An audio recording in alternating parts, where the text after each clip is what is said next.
৩৭ ঘন্টা পেরুলেও মেলেনি ফলাফল, এখনো চলছে জাকসুর ভোট গণনা। অস্বাভাবিক বিলম্বে ক্ষোভ, অনিয়মের অভিযোগ তুলে নির্বাচন কমিশন সদস্যের পদত্যাগ।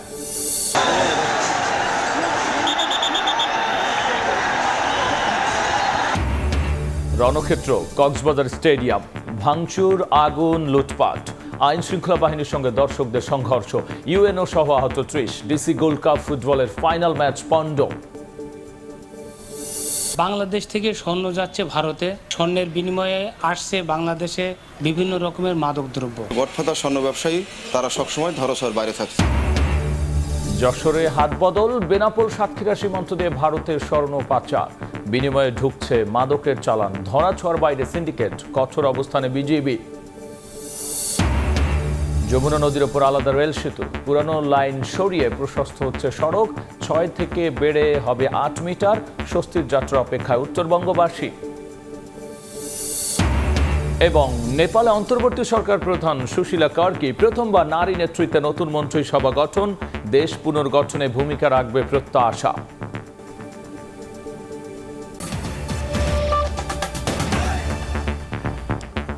সকালের সময় সঙ্গে আছি আমি গোলাম রাব্বি।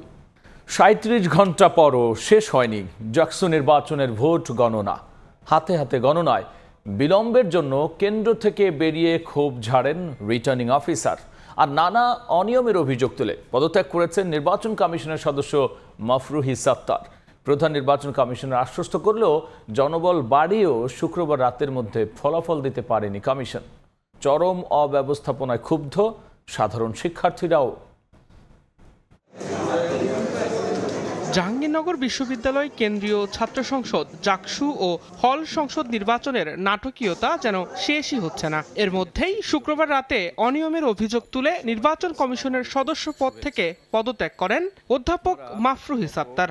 অনেকগুলো মারাত্মক রকমের ত্রুটি দেখেছি, যেই ত্রুটিগুলো আসলে পুরো নির্বাচন প্রক্রিয়াটাকে প্রশ্নবিদ্ধ করেছে। সেই কারণে আমি নির্বাচন কমিশন থেকে পদত্যাগের ঘোষণা দিচ্ছি।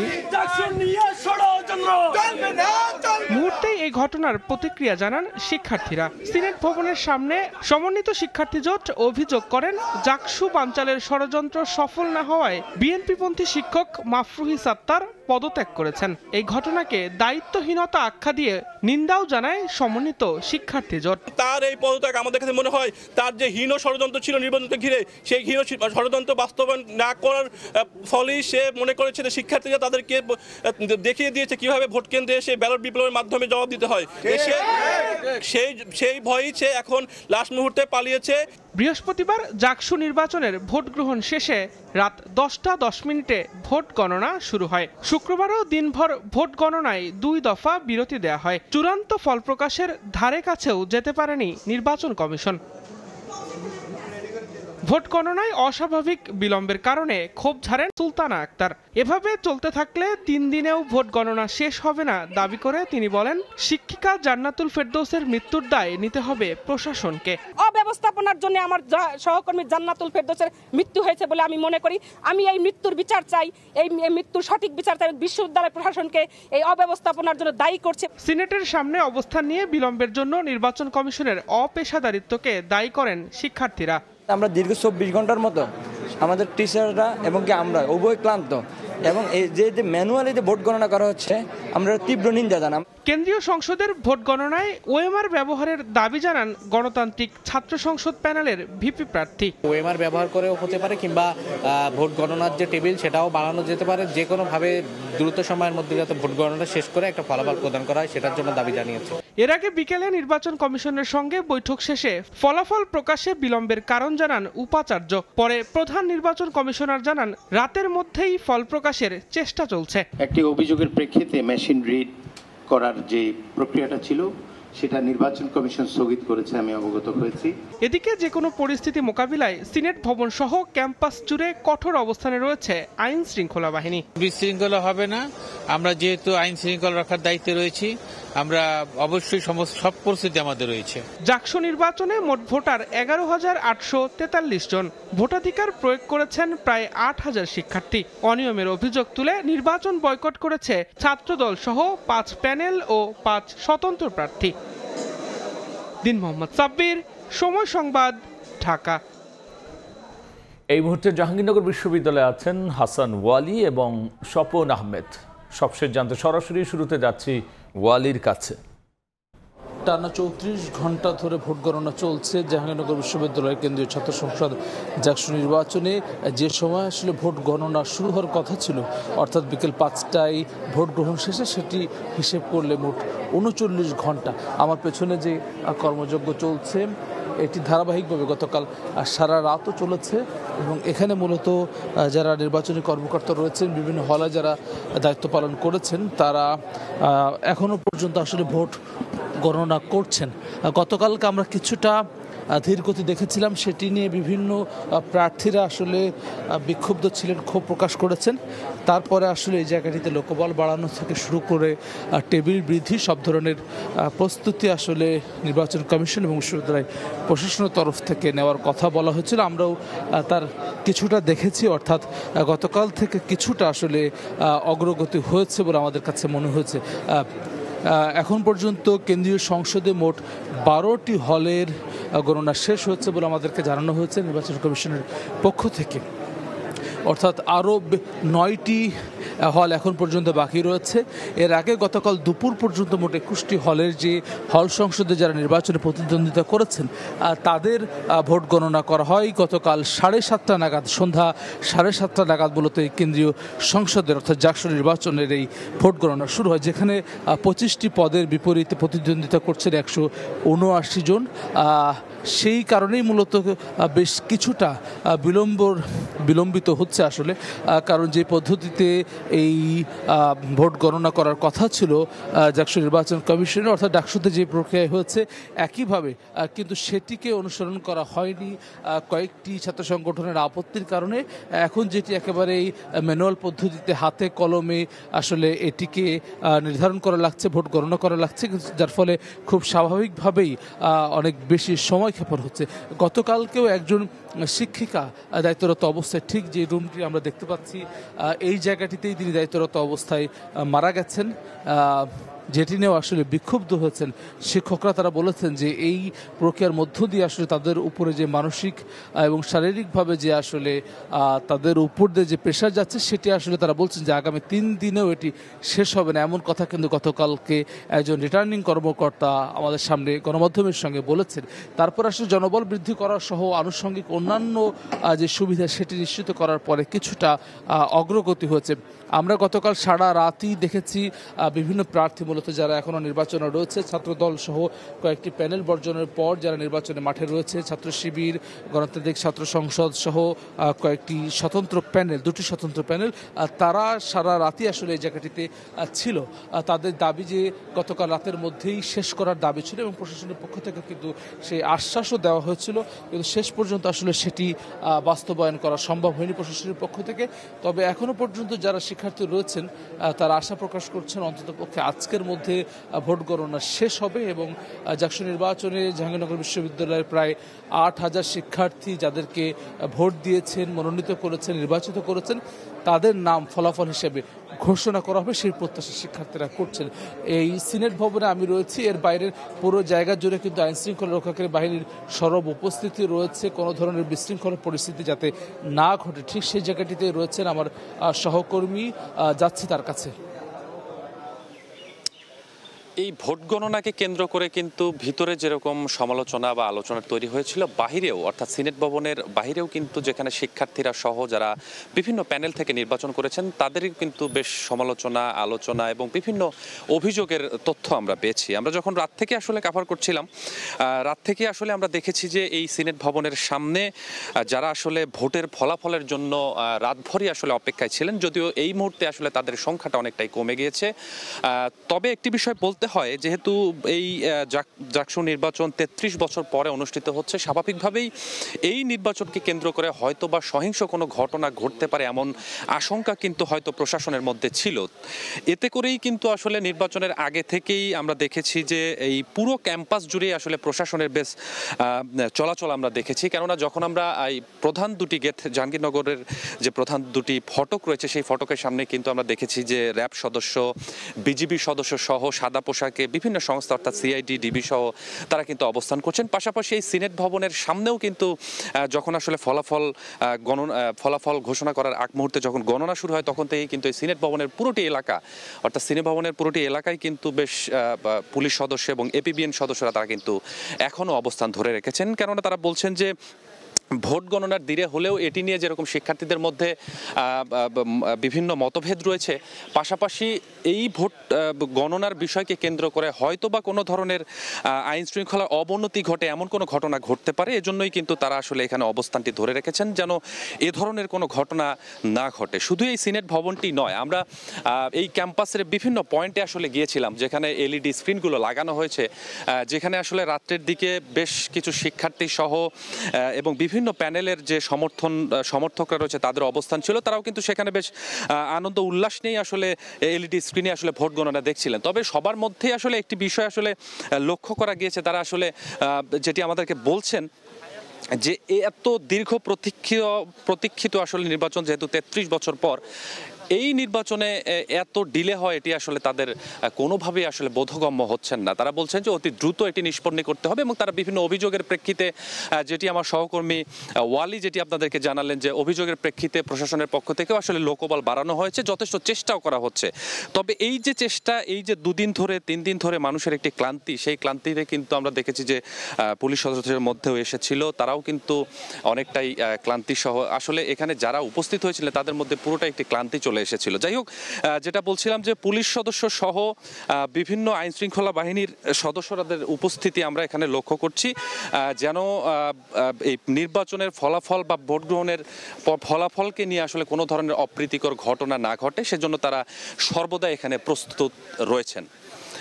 এই মুহূর্তে এটাই ছিল আমার কাছে সিনেট ভবনের সামনে থেকে আইন শৃঙ্খলা।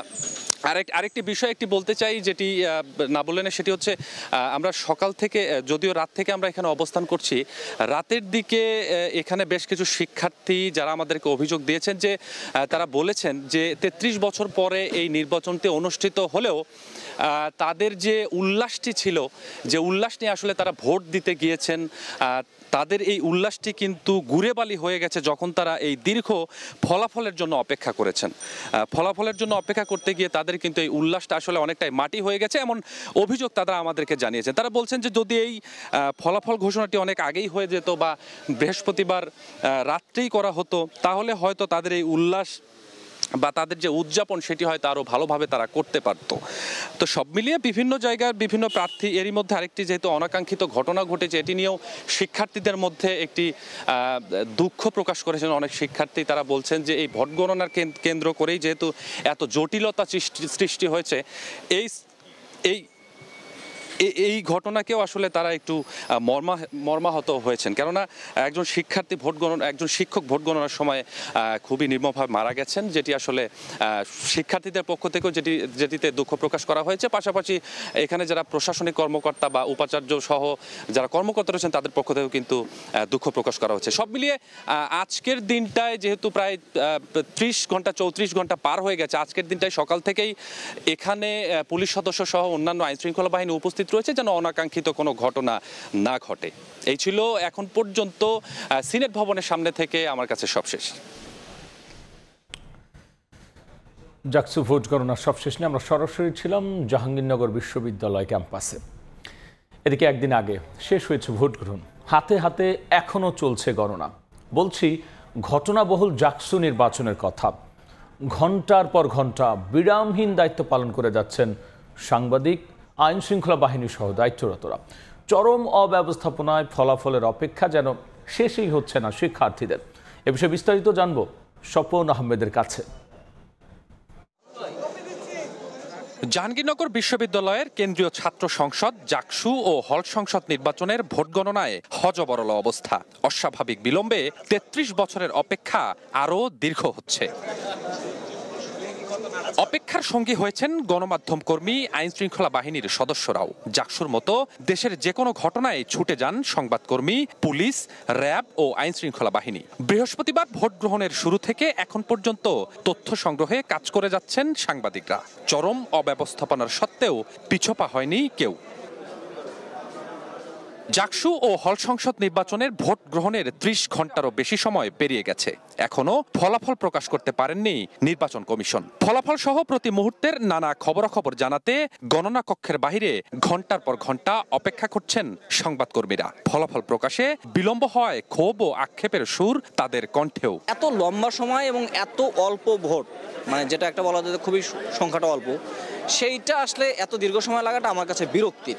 আইন শৃঙ্খলা বাহিনীর আমাদের সংবাদকর্মীরা তো আছেনই, হ্যাঁ, কিন্তু যারা আইন শৃঙ্খলা বাহিনী তাদেরও অনেকে ক্লান্ত হয়ে ঘুমিয়ে পড়ছেন। তারা আসলে জানতেন না যে এত সময় এখানে থাকতে হবে। শারীরিক সক্ষমতা, মানসিক সেই মানসিকভাবে নেয়ার একটা বিষয় এবং সব শেষে মিলিয়ে হচ্ছে আসলে কাজের প্রতি একাগ্রতা। তেমনই শৃঙ্খলা রক্ষা ও নিরাপত্তার দায়িত্ব পালন করতে গিয়ে একই অবস্থা আইন শৃঙ্খলা রক্ষাকারী বাহিনীর সদস্যদেরও। দীর্ঘ সময় দায়িত্ব পালনের পর ক্লান্তির ছাপ তাদের চোখে মুখে। 25-এ এসেও যদি আমরা অ্যানালগ পদ্ধতিতে ভোট গ্রহণ করি, এটা কিন্তু আমাদের জন্য একটা ব্যর্থতা। এত কম স্টুডেন্ট থাকার পরই ম্যানুয়াল পদ্ধতি বা যেটাই বলেন, কম লোক বল কম হওয়ার জন্য আমার মনে হয় এত লেন্দি একটা প্রসেসের জন্য এতক্ষণ ওয়েট করা লাগছে, যেটার ভোগান্তি আমার মনে হয় সবাই ভোগ করতেছে। আমরা এত দীর্ঘ সময় যাচ্ছি না। আমাদের যে একটা আকাঙ্ক্ষা ছিল, আমাদের একটা উৎসব করার ইচ্ছে ছিল, সেই ইচ্ছে ইতিমধ্যে মরে গেছে, প্রশাসন মারিয়ে ফেলেছে। সময়ের জিনিস সময় না হলে তো আসলে ওই আমেজটা পাওয়া যায় না। ফলে হচ্ছে শিক্ষার্থীরা এখন একরকম, এখন তো কৌতূহল আছে, কিন্তু গতকালই বা আমরা আরেকটু আগে পেলে যে আমেজটা থাকতো সেটা আসলে আস্তে আস্তে হারিয়ে যাচ্ছে। একই অবস্থা ভোট গণনার কাজে সংশ্লিষ্টদেরও। একদিকে হাতে ভোট গণনা, অপরদিকে লোকবল কম থাকায় বিশ্রামহীনভাবে চলছে কাজ। সিনেট ভবন, বটতলা সহ পুরো ক্যাম্পাসেই এলইডির সামনে রাত কাটিয়ে দিচ্ছেন শিক্ষার্থীরা। অপেক্ষা চূড়ান্ত ফলাফলের।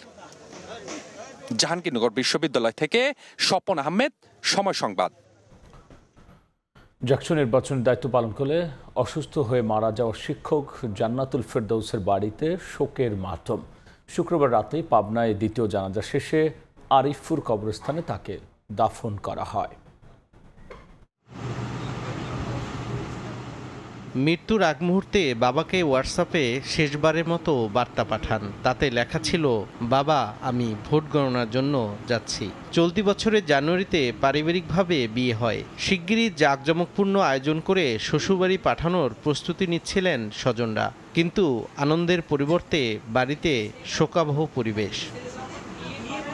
জাকসু নির্বাচনে দায়িত্ব পালনের সময় অসুস্থ হয়ে মারা যাওয়া চারুকলা বিভাগের শিক্ষক জান্নাতুল ফেরদৌস মৌমিতার মরদেহ শুক্রবার সন্ধ্যায় গ্রামের বাড়ি পাবনায় পৌঁছালে এক নজর দেখতে ছুটে আসেন স্বজন ও এলাকাবাসী। স্মৃতি স্মরণ করে বারবার কান্নায় ভেঙে পড়েন তারা। আমাদেরকে অনেক কষ্টের সাগরে ভাসায় দিয়েও চলে গেছে। গভীরভাবে দুঃখ প্রকাশ করছি। আল্লাহ যেন তাকে বেহেশতে নসিব করুক। বাদেশা পাবনা পৌর এলাকার জেলাপাড়া মসজিদে দ্বিতীয় জানাজা শেষে আরিফপুর কবরস্থানে সমাহিত করা হয় জাহাঙ্গীরনগর বিশ্ববিদ্যালয়ের এই শিক্ষককে। মৌমিতে ছিলেন পাবনা প্রেস ক্লাবের সাবেক সভাপতি রুমি খন্দকার ও পাবনা কলেজের সাবেক সহকারী অধ্যাপক লুৎফুর রহমান পলির একমাত্র কন্যা। এর আগে শুক্রবার সকালে জাকসু নির্বাচন কমিশন কার্যালয়ে হঠাৎ করেই অসুস্থ হয়ে পড়েন চারুকলা বিভাগের শিক্ষক জান্নাতুল ফেরদৌস। এনাম মেডিকেল কলেজে নিয়ে গেলে জরুরি বিভাগে কর্তব্যরত চিকিৎসক তাকে মৃত ঘোষণা করেন। বাদ জুমা বিশ্ববিদ্যালয়ের কেন্দ্রীয় মসজিদ প্রাঙ্গণে মৃতের প্রথম জানাজা অনুষ্ঠিত হয়। তৌফিক মাহমুদ, সময় সংবাদ। এদিকে আগামী 12ই অক্টোবর অনুষ্ঠিত হতে যাচ্ছে চট্টগ্রাম বিশ্ববিদ্যালয় কেন্দ্রীয় ছাত্র সংসদ জাকসু নির্বাচন। ভোট সামনে রেখে চলছে প্রস্তুতি। এরই মধ্যে চূড়ান্ত হওয়ার পথে ভোটার তালিকা ও আচরণবিধি। ভোট গ্রহণের স্বচ্ছতা নিশ্চিতে 14টি এলইডি স্ক্রিনে সরাসরি সম্প্রচার করা হবে কার্যক্রম। তারিফ রহমানের রিপোর্ট। দেয়ালে চলছে রঙের কাজ, গোছানো হচ্ছে কক্ষগুলো। এভাবেই নতুন রূপ পাচ্ছে জোবরা ভাতের হোটেল খ্যাত চাকসু ভবন। 3 যুগ পর হতে যাচ্ছে চাকসু নির্বাচন। এই কর্মযজ্ঞ ঘিরে ব্যস্ত সময় পার করছে চট্টগ্রাম বিশ্ববিদ্যালয়ের প্রশাসন। ছাত্র সংসদের মাধ্যমে ন্যায্য অধিকার আদায় করা সম্ভব হলে মনে করছেন শিক্ষার্থীরা। আমাদের সাধারণ শিক্ষার্থীদের পছন্দের প্রার্থীদেরকে আমরা বাছাই করে সেটি প্রকাশ করব। ক্যাম্পাসে এত আমেজ, সবাই ভালো কাজ করার চেষ্টা করছে এবং একই সাথে প্রশাসনও নিজের জায়গা থেকে যতটুকু সম্ভব চেষ্টা করছে শিক্ষার্থীদের সাথে বসে কথা বলে। ছাত্র সংসদের মাধ্যমে শিক্ষার্থীদের তাদের ন্যায্য অধিকার ও তাদের প্রত্যেক দাবি দেওয়া আদায় হবে। রোববার থেকে শুরু হবে মনোনয়ন ফর্ম বিতরণ, যা চলবে মঙ্গলবার পর্যন্ত। বুধবার মনোনয়ন জমা দেওয়ার শেষ দিন। প্রার্থীদের করতে হবে ডোপ টেস্ট। ফলাফল পজিটিভ হলে বাতিল হবে প্রার্থিতা, তবে থাকবে আত্মপক্ষ সমর্থনের সুযোগ। বোর্ডের স্বচ্ছতা নিশ্চিতকরণে থাকবে এলইডি স্ক্রিনের ব্যবস্থা। নির্বাচনের কেন্দ্র হিসেবে নির্ধারণ করা হয়েছে বিশ্ববিদ্যালয় অনুষদগুলোকে। এদিকে বিশ্ববিদ্যালয় অভ্যন্তর নিরাপত্তা নিয়ে শঙ্কা প্রকাশ করেছে ছাত্র সংগঠনগুলো। তাদের দাবি, কোনো রাজনৈতিক দল যাতে প্রভাব বিস্তার করতে না পারে সে বিষয়ে সজাগ থাকতে হবে প্রশাসনকে। শিক্ষার্থীরা যে কথাগুলো এই নির্বাচন কমিশনকে বলতে চেয়েছিল, এটা ওরা ততটুকু গুরুত্ব দেয় নাই, যার জন্য শিক্ষার্থীরা অনেকেই এই প্রশাসনের মতবিনিময় সভা বয়কট করে বেরিয়ে আসে। যত ওয়ে আছে সকল ওয়ে যেন এখানে ব্যবহার করে, যে নির্বাচন যেন শেষ পর্যন্ত যেন নিরপেক্ষ হয়। ক্যাম্পাসে অনেক বিচ্ছিন্ন ঘটনা ঘটে গেছে, প্রশাসন এটা কিন্তু সুষ্ঠু বিহিত করতে পারে নাই, তো সেই জায়গা থেকে আমাদের সংখ্যা এখনো আছে। এদিকে নির্বাচন কমিশন জানিয়েছে নির্ধারিত তারিখে শান্তিপূর্ণ পরিবেশে চাকসু নির্বাচনে আয়োজনে সব ধরনের প্রস্তুতি চলছে। আমাদের প্রচেষ্টা থাকবে আমাদের স্কেজুয়াল যেন ঠিক থাকে, যদি সবকিছু ঠিকঠাক থাকে ইনশাল্লাহ পারবো। 1990 সালের পর এই নির্বাচন অনুষ্ঠিত হতে যাচ্ছে, তাই উচ্ছ্বসিত শিক্ষার্থীরা। তারিফ রহমান, সময় সংবাদ, চট্টগ্রাম বিশ্ববিদ্যালয়। এবার অন্য প্রসঙ্গ। কক্সবাজারে ডিসি গোল্ড কাপ ফুটবল টুর্নামেন্টের ফাইনাল ম্যাচে তাণ্ডব চালিয়েছে একদল দর্শক। স্টেডিয়ামে ভাঙচুর, অগ্নিসংযোগ ও লুটপাট করেছে তারা। ধারণ ক্ষমতার 6 গুণ বেশি টিকিট বিক্রি, অতিরিক্ত দাম রাখা আর নিরাপত্তা ব্যবস্থার ঘাটতি, সব মিলে রণক্ষেত্রে পরিণত হয় স্টেডিয়াম। ইউএনও সহ আহত হয়েছেন অন্তত 30 জন। শেষ পর্যন্ত পণ্ড হয়ে যায় ফাইনাল ম্যাচ। কক্সবাজার বীরশ্রেষ্ঠ রুহুল আমিন স্টেডিয়াম, যেখানে শুক্রবার হওয়ার কথা ছিল ডিসি গোল্ড কাপের ফাইনাল খেলা, সেখানেই ম্যাচের বদলে হলো হাঙ্গামা, আতঙ্ক আর আহতের মিছিল। স্টেডিয়ামের ধারণ ক্ষমতা মাত্র 5 থেকে 6 হাজার হলেও বিক্রি করা হয় প্রায় 40,000 টিকিট। দর্শকদের অভিযোগ, 50 টাকার টিকিট বিক্রি হয়েছে 500 টাকা পর্যন্ত। অতিরিক্ত দর্শক জায়গা না পেয়ে গেট ভেঙে ঢুকে পড়েন মাঠে। শুরু হয় বিশৃঙ্খলা। পরিস্থিতি নিয়ন্ত্রণে আনার চেষ্টা করেও ব্যর্থ হয় আয়োজক ও আইনশৃঙ্খলা বাহিনী। ইটপাটকেল নিক্ষেপে আহত হন আইনশৃঙ্খলা বাহিনীর সদস্য সহ অন্তত 30 জন। 15 জনকে ভর্তি করা হয় কক্সবাজার সদর হাসপাতালে।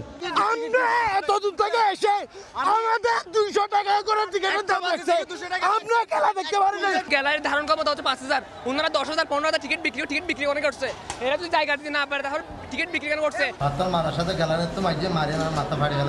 মাঠে হাঙ্গামার কারণে বন্ধ হয়ে যায় রামু ও টেকনাফ উপজেলার মধ্যকার ফাইনাল ম্যাচ। এরপর আবারও হঠাৎ আক্রমণ করে একদল দর্শক। প্রেস বক্স, গ্যালারি, মাঠ কোনো কিছুই রক্ষা পায়নি। সন্ধ্যায় স্টেডিয়ামের একাংশে আগুন জ্বালিয়ে দেয় বিক্ষুব্ধরা। পরিস্থিতির নিয়ন্ত্রণে আনতে কয়েক রাউন্ড ফাঁকা গুলি ছুড়ে আইনশৃঙ্খলা বাহিনী। স্টেডিয়াম কর্তৃপক্ষ মাঠ থেকে চলে গেলেও লুটপাট ঠেকানোর চেষ্টা করেন স্থানীয় জনপ্রতিনিধি ও ছাত্র প্রতিনিধিরা। রেলিং থেকে, রড থেকে শুরু করে, চেয়ার থেকে শুরু করে সবগুলা জাত থেকে যেটা পাচ্ছি নিয়ে উদ্ধার করে স্টেডিয়ামে দেওয়ার জন্য আমরা অনেকক্ষণ ধরে চেষ্টা করতেছি। এটা হচ্ছে জাতীয় সম্পদ। আমি মনে করি এরকম বিশৃঙ্খলা এটা কখনো কাম্য ছিল না। শেষ পর্যন্ত লাঠিচার্জ করে মাঠ খালি করে আইনশৃঙ্খলা বাহিনী। তবে ফাইনাল খেলা স্থগিত ঘোষণা করতে বাধ্য হয় আয়োজক কমিটি। র্যাব, পুলিশ, আনসার এবং অন্যান্য সবাই মিলে এখন বর্তমানে পরিস্থিতি কিছুটা নিয়ন্ত্রণে আছে। কন্ট্রোলে নিয়ে আসার পরে আমরা সবাই মিলে বসে তারপরে আমরা সিদ্ধান্ত নিব। প্রতিযোগিতা ছিল মাঠের, কিন্তু রণক্ষেত্র হলো পুরো স্টেডিয়াম। কক্সবাজারের ডিসি গোল্ড কাপের এমন পরিণতি যেন ভবিষ্যতে আয়োজনের জন্য এক বড় সতর্ক বার্তা। সুজাউদ্দিন রুবেল, সময় সংবাদ, কক্সবাজার। সকালের সময়ে আরও থাকছে। গোয়েন্দা নজরদারিতে 64 নটিক্যাল মাইল জলসীমায় দস্যুতা শূন্যের কোটায়। সিসিটিভির আওতায় চট্টগ্রাম বন্দরে বহির্নোঙর, জাহাজ থেকে ভুল ফোন কল প্রতিরোধের তাগিদ। স্বস্তির যাত্রার অপেক্ষা উত্তরবঙ্গবাসী। যমুনা নদীর ওপর আলাদা রেল সেতু হওয়ায় অপেক্ষার অবসান হতে যাচ্ছে। পুরানো লাইন সরিয়ে সম্প্রসারণ করা হবে সেতুর সড়কপথ, আর এতে প্রস্থ 6.3 মিটার থেকে বেড়ে হবে 8 মিটার। ইতিমধ্যে নিয়োগ দেওয়া হয়েছে পরামর্শক, কাজ শুরু হবে শীঘ্রই। যমুনা সেতু ঘুরে এসে মনির হুসাইনের রিপোর্ট। ক্যামেরায় ছিলেন মোহাম্মদ শাহজাহান খান এবং নুরুল ইসলাম।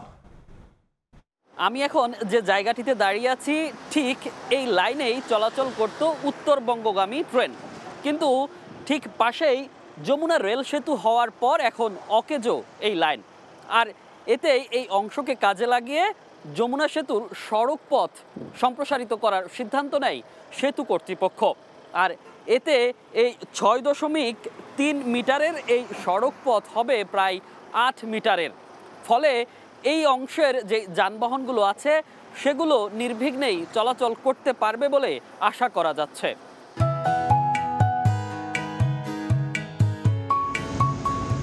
সেতুর এই প্রস্থতা নিয়ে যে প্রত্যাশা সেটির গুরুত্ব বুঝতে হলে ফিরে যেতে হবে 2 দশক আগে। উত্তরবঙ্গবাসীর স্বপ্ন পূরণে যমুনা সেতুর ওপর এই 4 লেনের সেতু চালু হয় 1998 সালে। সড়ক সেতু চালুর শুরুতে রেল চলাচলের ব্যবস্থা না থাকলেও পরবর্তীতে চাহিদার আলোকে নকশা বদলে সেতুর একপাশেই বসানো হয় রেল লাইন। এতে সংকুচিত হয়ে যায় সড়ক পথ। তবে সে সময় সড়কের পাশাপাশি উপকৃত হন রেলপথের যাত্রীরাও। পরের 2 দশকে সড়কে যানবাহনের চাপ বেড়েছে কয়েক গুণ। ফলে সেতুর দুপাশেই সৃষ্টি হচ্ছে তীব্র যানজট আর ভোগান্তি। ঈদের সময় এই দুর্ভোগ হয় অসহনীয়। শুধু যানজটই নয়, প্রস্থতা কম থাকায় প্রতিনিয়ত ঘটছে দুর্ঘটনাও। সম্প্রতি এই রেল লাইন অপসারণের মাধ্যমে এ পথের যাত্রীদের মাঝে মিলছে স্বস্তির যাত্রার ইঙ্গিত। এখান থেকে যখন 2টা গাড়ি ক্রস করি, পাশাপাশি ওভারটেক করি, তখন শান্তিম জায়গা থাকে একদম সামান্য, মানে যদি এদিকে তো এদিক হয় শেষ। যখন এটা একটু চওড়া হবে, বড় হবে, তখন ইজিলি পাস হতে পারবে। রেল লাইন সরাচ্ছে, এই কারণে যদি আমাদের বড় হয় তাহলে আমাদের গাড়ি ঘোড়া দুপাকে সামান্য সময় একটু সোজা হবে, ভালো হবে। সেতু বিভাগ বলছে প্রতিদিন গড়ে যমুনা সেতুতে যাতায়াত করে 20 থেকে 22 হাজার গাড়ি। আর বর্তমানে সেতু আন্তর্জাতিক মানের না হওয়ায় চাপ সামলাতে হিমশিম খেতে হয়। তাই রেল লাইন সরিয়ে সড়ক সম্প্রসারণের সিদ্ধান্ত নেয় কর্তৃপক্ষ। তবে এতে প্রশ্ন ওঠে সেতুর সক্ষমতা নিয়ে। যদিও সেতু বিভাগের প্রধান প্রকৌশলী বলছেন অবকাঠামোগত দিক থেকে ফিট আছে যমুনা সেতু। আর সেতু সংস্কারে ট্রাফিক ম্যানেজমেন্টকে বড় চ্যালেঞ্জ হিসেবে দেখছেন এই কর্মকর্তা। এতে নিশ্চিতভাবেই যান চলাচলে আরও গতিশীলতা আসবে এবং পাশাপাশি যখন যানবাহনের চাপ থাকে ওই সময় আমাদের ট্রাফিক ব্যবস্থাপনাটা আরও সহজতর হবে। সার্বিক দিক থেকে স্ট্রাকচারালি ফিট আছে। এর বিয়ারিংগুলো একটু পুরানো হয়ে গেছিলো বা কিছু ড্যামেজ হয়েছিল, আমরা সেটা রিপ্লেসমেন্ট করার জন্য টেন্ডার করে কন্ট্রাক্টর নিয়োগ করছি। যমুনা সেতুর সড়কপথ সম্প্রসারণে ইতোমধ্যে কনসালটেন্ট নিয়োগ করা হয়েছে বলে জানান সেতু বিভাগের সচিব। বলেন তাদের পরামর্শ অনুযায়ী করা হবে সেতুর সড়ক প্রশস্তের কাজ। সব প্রক্রিয়া শেষ করে দ্রুতই এই কাজ সম্পন্ন করতে চায় সেতু কর্তৃপক্ষ। আমাদের ভেন্ডরও কনসালটেন্ট চূড়ান্ত হয়েছে, ওনারা যেভাবে পরামর্শ দেবেন সেভাবে আমরা এটাকে মূল সেতুর সাথে সংযোগ করে প্রশস্ততাটা বাড়িয়ে স্ট্যান্ডার্ড 4 লেন যাকে আমরা বলি সেটা আমরা করব।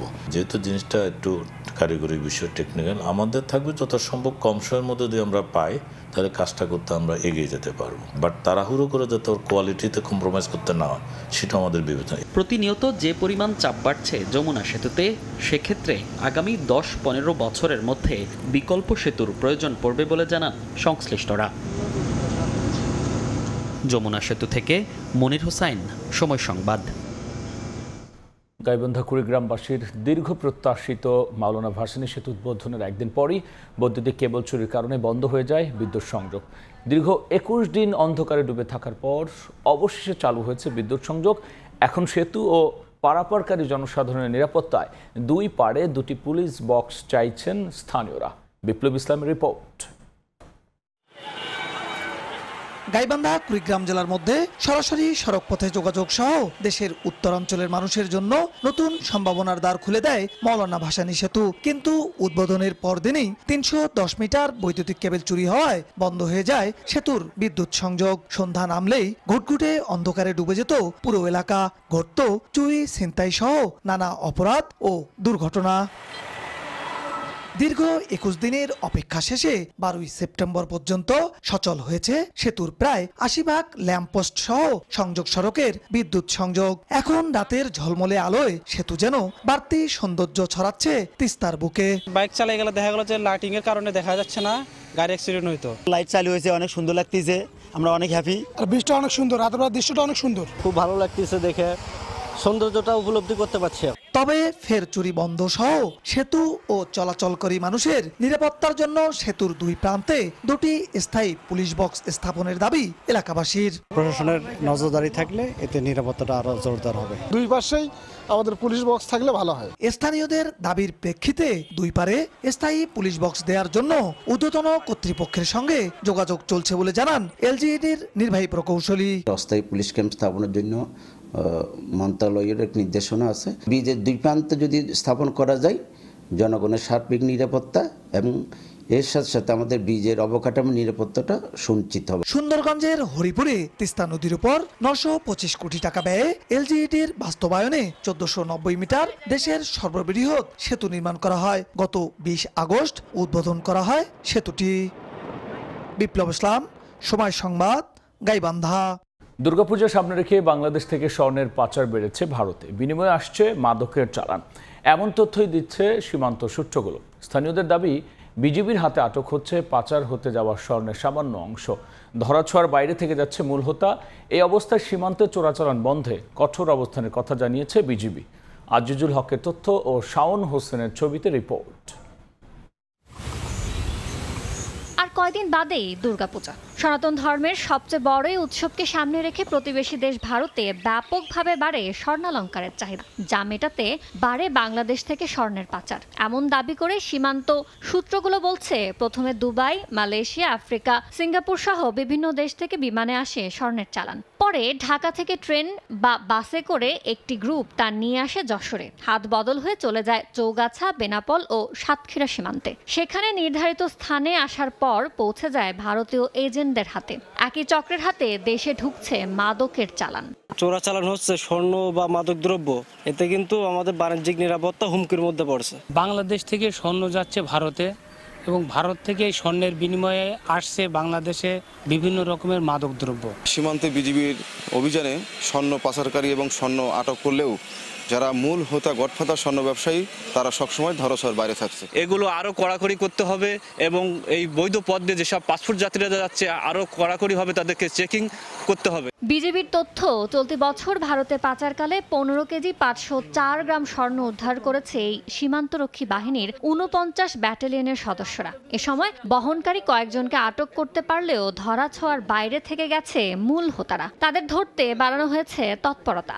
যাদেরকে আমরা ইনিশিয়ালি ধরছি তাদেরকে আমরা থানা হাজতে দেওয়ার পরে পরবর্তী তদন্ত কার্যক্রমের মাধ্যমে তাদের পিছনে যারা আছে তাদেরকে শনাক্ত করার চেষ্টা করা হচ্ছে। বিজিবি জানিয়েছে, চলতি বছর ভারতে পাচারকালে তাদের হাতে আটক হওয়া স্বর্ণের বাজার মূল্য 23,16,38,253 টাকা।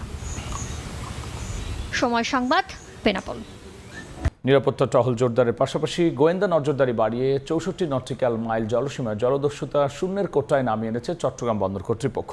সিসিটিভি ক্যামেরার আওতায় আনা হয়েছে বহির্নোঙরের বিশাল একটি অংশ। অবশ্য আন্তর্জাতিক সংস্থা রিক্যাপ চলতি বছর 2টি অঘটনের তথ্য দিলেও অনুসন্ধান শেষে তার কোনো সত্যতা পায়নি বলে দাবি বন্দরের। শখর টিপুর ক্যামেরায় কমলদের রিপোর্ট।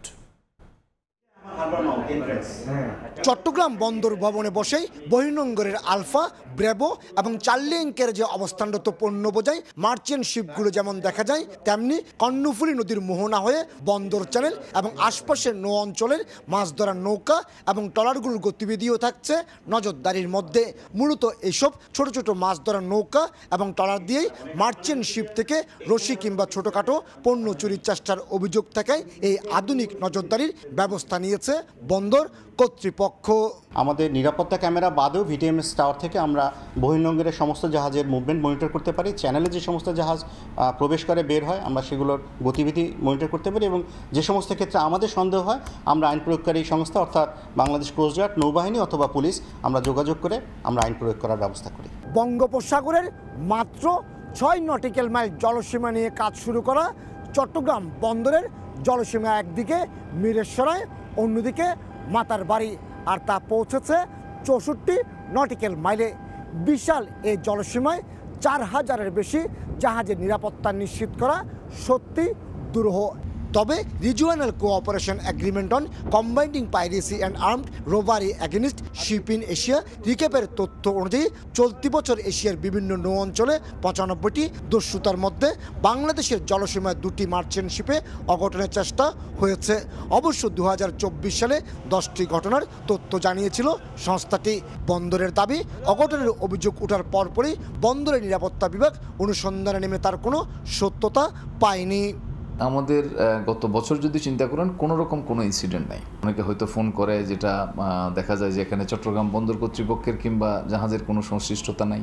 2010 সাল থেকে পরপর 3 বছর মার্চেন্ট শিপে দস্যুতা বেড়ে যাওয়ায় চট্টগ্রাম বন্দরকে এক প্রকার কালো তালিকাভুক্ত করেছিল রিক্যাপ।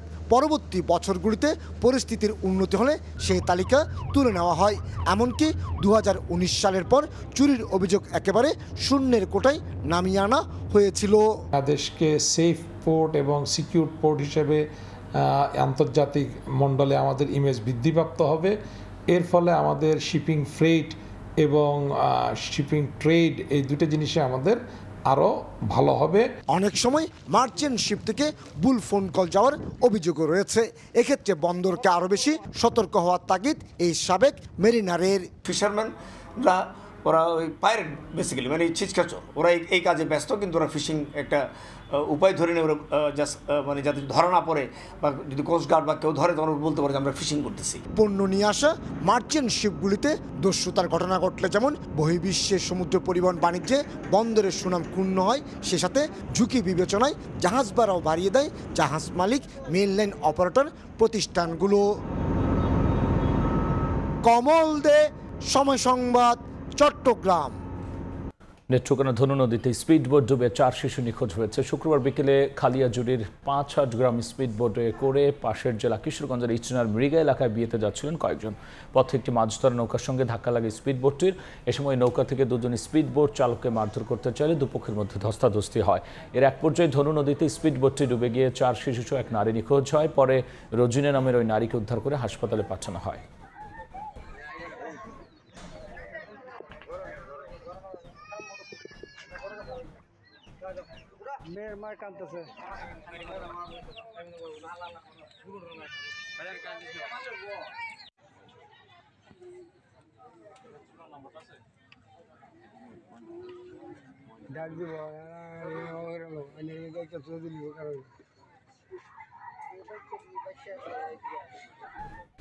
এবার আবহাওয়ার খবর।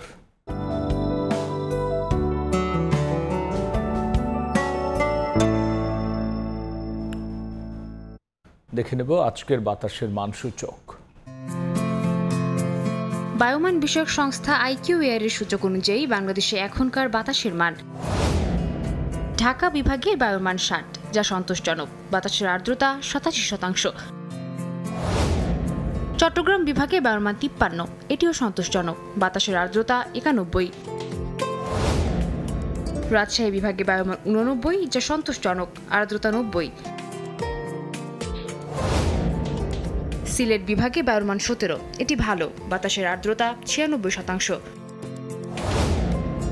খুলনা বিভাগের বায়ুর মান 66, যা সন্তোষজনক, বাতাসের আর্দ্রতা 93। বরিশাল বিভাগে বায়ুর মান 63, এটিও সন্তোষজনক, আর্দ্রতা 89। রংপুর বিভাগের বায়ুর মান 86, যা সন্তোষজনক, বাতাসের আর্দ্রতা 91। ময়মনসিংহ বিভাগের বায়ুর মান 74, এটিও সন্তোষজনক, বাতাসের আর্দ্রতা 88%। সারা দেশে বায়ুর মান সবচেয়ে ভালো সিলেটে 17 আর সবচেয়ে খারাপ রাজশাহীতে 89। দেখছেন সকালের সময়। নেপালের অন্তর্বর্তী সরকার প্রধান হিসেবে শপথ নিলেন সাবেক প্রধান বিচারপতি সুশীলা কার্কি। জেন জি আন্দোলনকারীদের সমর্থন নিয়ে রাষ্ট্রপতি ও সেনা প্রধান এই সিদ্ধান্ত জানান। চলমান অস্থিরতা ও প্রধানমন্ত্রী পতনের পর ইতিহাসে প্রথমবার নারী নেতৃত্বে অন্তর্বর্তী মন্ত্রিসভা গঠিত হলো। নতুন প্রধানমন্ত্রী দেশকে সংকট থেকে রক্ষা করবেন এমন প্রত্যাশা দেশটির বাসিন্দাদের। 2 দিনের বিক্ষোভে সরকার পতনের পর এবার দেশের প্রথম নারী প্রধানমন্ত্রী পেল নেপাল। একের পর এক চমক দেখা যাচ্ছে হিমালয়ের পাদদেশে অবস্থিত দেশ নেপালে। গত সপ্তাহে সামাজিক যোগাযোগ মাধ্যম নিষিদ্ধ করার সিদ্ধান্ত থেকেই নেপালে শুরু হয় দুর্নীতি বিরোধী বিক্ষোভ। জেনজিদের আন্দোলনের মধ্যে মঙ্গলবার পদত্যাগ করেন প্রধানমন্ত্রী কেপি শর্মা ওলি। এরপর রাষ্ট্রপতি রামচন্দ্র পৌডেল, সেনাপ্রধান অশোকরাজ সিকদেল ও আন্দোলনকারীদের প্রতিনিধিদের সঙ্গে আলোচনার ভিত্তিতে অন্তর্বর্তী সরকারের নেতৃত্বে আনা হয় সুশীলা কার্কিকে। তিনি 2016 সালে নেপালের প্রধান বিচারপতি ছিলেন প্রায় 11 মাস। শুক্রবার স্থানীয় সময় রাতে শপথ নেন ৭৩ বছর বয়সী সুশীলা কার্কি। এর মধ্য দিয়ে নেপালের ইতিহাসে প্রথম নারী প্রধানমন্ত্রী হিসেবে দায়িত্ব নিলেন তিনি। নতুন প্রধানমন্ত্রীর জন্য অস্থায়ী কার্যালয় প্রস্তুত করা হয়েছে। আন্দোলনকারীরা সততা ও দুর্নীতি বিরোধী অবস্থানের জন্য তাকে নেতা হিসেবে পছন্দ করেছেন। তার নেতৃত্বে দেশ সংকট থেকে বেরিয়ে আসবে এমন প্রত্যাশা সাধারণ নাগরিকদের। নেপাল একজন নতুন প্রধানমন্ত্রী পাচ্ছে, তাও একজন নারী। এখন আমরা আশা করছি জাতি এই সংকট থেকে বেরিয়ে আসবে। তার নেতৃত্বে অন্তর্বর্তীকালীন সরকার একটি ছোট মন্ত্রিসভা নিয়ে কার্যক্রম শুরু করেছে এবং প্রথম বৈঠক অনুষ্ঠিত হয় শুক্রবার রাতেই। আগামী নির্বাচন পর্যন্ত সরকারের দায়িত্ব পরিচালনার পাশাপাশি দেশের রাজনৈতিক স্থিতিশীলতা পুনরুদ্ধারকে গুরুত্ব দেওয়া হচ্ছে। রাজনৈতিক বিশ্লেষকরা মনে করছেন, সুশীলা কার্কির নেতৃত্বে অন্তর্বর্তী সরকার নেপালের রাজনীতিতে নতুন দিক নির্দেশনা দিতে পারে। এদিকে নেপালের অন্তর্বর্তীকালীন সরকারের প্রধানমন্ত্রীর সঙ্গে সৌজন্য সাক্ষাৎ করেছেন দেশটিতে নিযুক্ত বাংলাদেশের রাষ্ট্রদূত মোহাম্মদ শফিকুর রহমান। সাদিয়া তাসনিম, সময় সংবাদ। জাতিসংঘ সাধারণ পরিষদের দ্বিরাষ্ট্র সমাধানের পক্ষে একটি ঘোষণা বিপুল ভোটে অনুমোদন পেয়েছে। ইসরায়েল এই ঘোষণা প্রত্যাখ্যান করলেও জাতিসংঘ তা কার্যকর রাখতে অনড়। যদিও ফলাফলে সন্তোষ প্রকাশ করেছে হামাস। এদিকে একদিন ইসরায়েলি হামলায় গাজায় অন্তত ৫৯ জন নিহত হয়েছেন। একের পর এক হামলায় ধ্বংসস্তূপে পরিণত হয়েছে অবরুদ্ধ গাজা উপত্যকা। গাজার বিভিন্ন এলাকায় চলছে ইসরায়েলি তাণ্ডব। বৃহস্পতিবার নেতানিয়াহু বাহিনীর হামলায় গাজা সিটির একটি বহুতল আবাসিক ভবন ধ্বংস হয়ে গেছে। এলাকা জুড়ে একাধিক হামলায় নিহত হয়েছেন অর্ধশতাধিক মানুষ।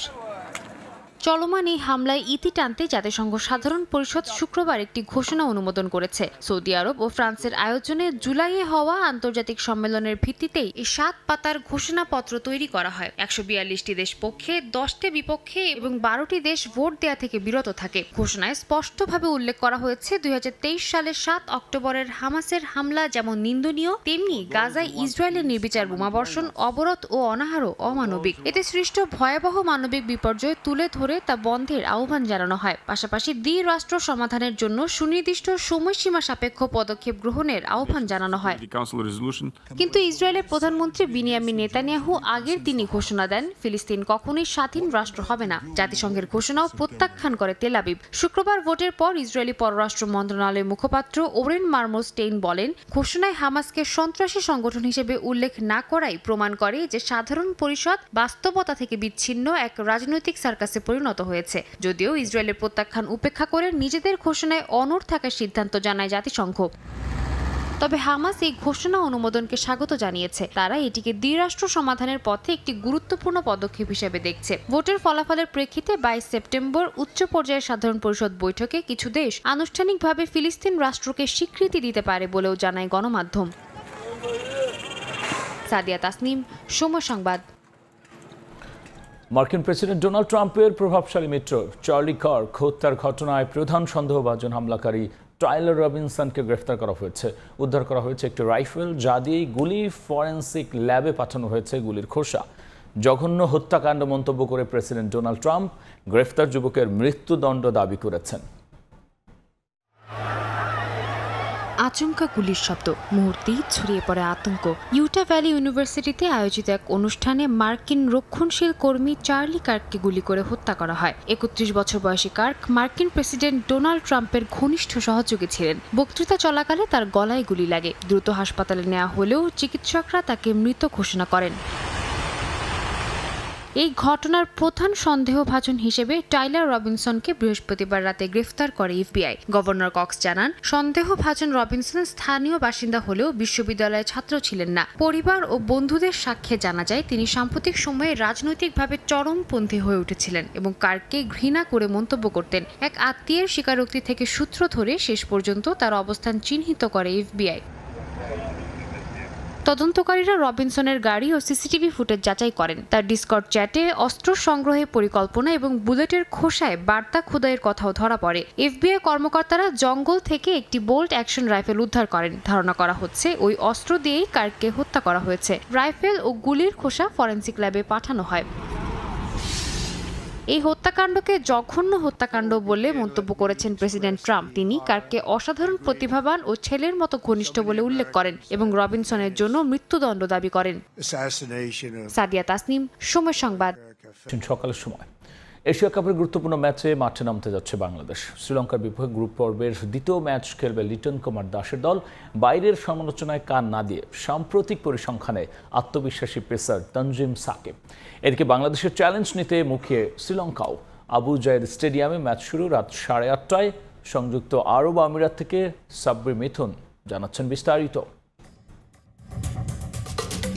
এশিয়া কাপের শুরু থেকেই বাংলাদেশকে খাটো করে নানান মন্তব্য করে আসছেন সাবেক ক্রিকেটার ও বিশ্লেষকরা। যদিও নিজেদের কাজটা ঠিকই করে যাচ্ছে লিটন কুমার দাসের দল। সাম্প্রতিক সময়ের ফর্ম ধরে রেখে এশিয়ান শ্রেষ্ঠত্বের মঞ্চে জয় দিয়ে শুরু। তবে হংকংয়ের বিপক্ষে খেলার ধরন নিয়ে উঠেছে প্রশ্ন। মাঠের বাইরের এত সমালোচনা দলের ওপর প্রভাব ফেলছে কিনা সংবাদ সম্মেলনে প্রশ্ন করা হয় তানজিম সাকিবকে। আপনি কারো মুখ আটকাতে পারবেন না। আমার মুখ আছে, আমি যে ইচ্ছা তাই সেটাই বলতে পারবো, বিশেষ করে যারা একটা কন্ট্রাক্টের মধ্যে নাই। সো এগুলো আসলে ডাজেন্ট ম্যাটার কে কি বললো না বললো। আমরা বাংলাদেশকে রিপ্রেজেন্ট করি, আমরা এখানে একটা টার্গেট নিয়ে আসছি, আমরা আমাদের বেস্টে খেলবো। এখন আমাদেরকে বড় টিম বলো ছোট টিম বলো এটা আসলে দেখার কোনো টাইমই নেই, এটা দেখার কোনো বিষয় না আমি মনে করি। দল অবশ্য ফুরফুরে মেজাজেই আছে। 2 ম্যাচের মাঝে একদিনের বিরতি টিম হোটেলেই কাটিয়েছে টিম টাইগার্স। মাঝে কেবল জুমার নামাজ আদায়ে মসজিদে যান ক্রিকেটাররা। শ্রীলঙ্কা ম্যাচের আগে সাকিব আস্থা রাখতে চাইছেন সাম্প্রতিক পরিসংখ্যানে। এই ফরম্যাটের শেষ 6 দেখায় লাল সবুজের জয়ের পাল্লাটাই ভারী। শ্রীলঙ্কার এগেনস্টে আমরা একটা এক্সট্রা কনফিডেন্স নিয়ে নামবো, যেটা আপনি বললেন যে মেনশন করলেন। ওডিআই ওয়ার্ল্ড কাপে আমরা জিতছি, ইভেন লাস্ট সিরিজেও আমরা জিতছি তাদের সাথে। সো এটা আমাদেরকে একটা এক্সট্রা বুস্ট আপ দিবে। আর যেহেতু অনেক ম্যাচ খেলছি ওদের সাথে, প্রত্যেকটা প্লেয়ারকে আমরা চিনি, প্রত্যেকটা প্লেয়ারকে জানি, তাদের উইকজনও জানি। সো আমরা ওয়েল প্রিপেয়ার্ড হয়ে মাঠে নামবো।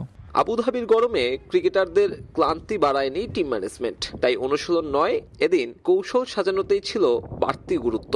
উইনিং কম্বিনেশন ভাঙার সম্ভাবনা ক্ষীণ। তবে মাথায় রাখতে হচ্ছে লঙ্কানদের বিপক্ষে খেলতে হবে নতুন উইকেটে।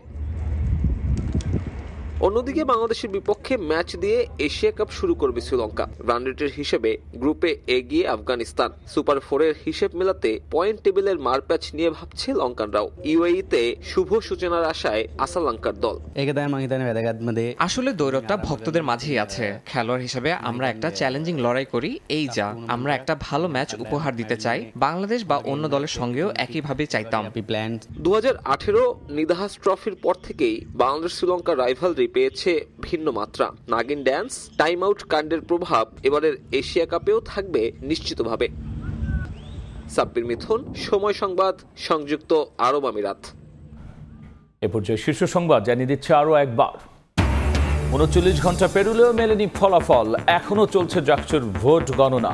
অস্বাভাবিক বিলম্বে ক্ষোভ। অনিয়মের অভিযোগ তুলে নির্বাচন কমিশন সদস্যের পদত্যাগ। বাংলাদেশ থেকে স্বর্ণ যাচ্ছে ভারতে, স্বর্ণের বিনিময়ে আসছে বাংলাদেশে বিভিন্ন রকমের মাদকদ্রব্য। গডফাদার স্বর্ণ ব্যবসায়ী তারা সবসময় ধরাছোঁয়ার বাইরে থাকছে। যশোরে হাত বদল। বেনাপোল সাতক্ষীরা সীমান্ত দিয়ে ভারতের স্বর্ণ পাচার, বিনিময়ে ঢুকছে মাদকের চালান। ধরাছোঁয়ার বাইরে সিন্ডিকেট, কঠোর অবস্থানে বিজিবি।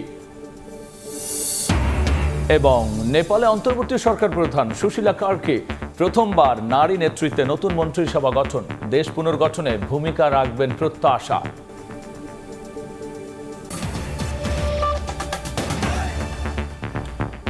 এই ছিল এখনকার মতো সকালের সময়ের সঙ্গেই থাকুন সময়।